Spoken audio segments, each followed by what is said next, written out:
Film ini terinspirasi dari kisah nyata yang menggemparkan dunia, tentang seorang gadis muda bernama Emily Rose. Cerita dimulai dengan kematian Emily yang misterius setelah menjalani ritual pengusiran setan. Kejadian ini tidak hanya menimbulkan duka, tetapi juga memicu sebuah persidangan besar yang mempertanyakan batas antara iman, ilmu pengetahuan, dan hukum.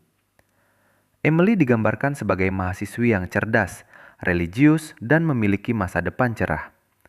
Namun sejak tinggal di asrama, ia mulai mengalami gangguan aneh. Emily sering terbangun di malam hari, merasakan kehadiran tak terlihat dan mendengar bisikan yang tidak bisa dijelaskan. Awalnya, semua itu dianggap sebagai stres atau kelelahan. Kondisinya semakin memburuk. Emily mengalami kejang-kejang hebat, kehilangan kesadaran, dan menunjukkan perilaku yang tidak wajar. Ia kemudian dibawa ke dokter dan didiagnosis mengalami gangguan epilepsi serta psikosis. Berbagai pengobatan medis diberikan, namun tidak ada satupun yang benar-benar memperbaiki keadaannya. Karena pengobatan medis gagal, keluarga Emily mulai percaya bahwa apa yang dialami putrinya bukan penyakit biasa.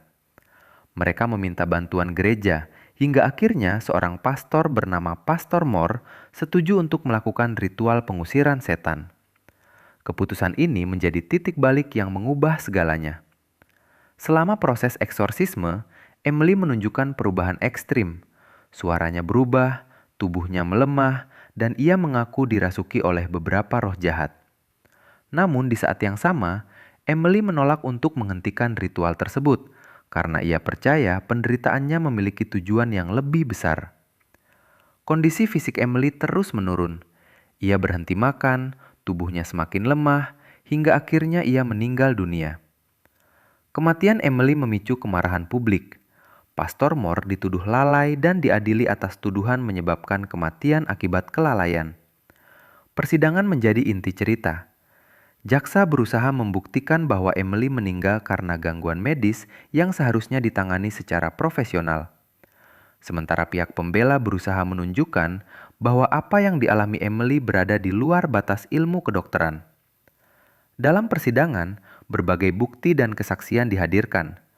Rekaman suara Emily selama eksorsisme diputar di ruang sidang, membuat semua orang terdiam. Batas antara logika dan iman semakin kabur, dan kebenaran menjadi semakin sulit ditentukan. Di akhir persidangan, Pastor Moore dinyatakan bersalah, namun dijatuhi hukuman ringan. Hakim menyadari bahwa kasus ini tidak sesederhana hitam dan putih. Tidak ada pemenang dalam tragedi ini, hanya sebuah pelajaran pahit tentang keyakinan, tanggung jawab, dan pilihan hidup. Film ini ditutup dengan pesan bahwa kisah Emily Rose bukan sekedar cerita horor, melainkan pengingat bahwa terkadang manusia dihadapkan pada hal-hal yang tidak bisa sepenuhnya dijelaskan oleh logika maupun iman. Sebuah kisah nyata yang hingga kini masih memicu perdebatan. Jangan lupa like dan subscribe jika kalian suka konten alur cerita film ini.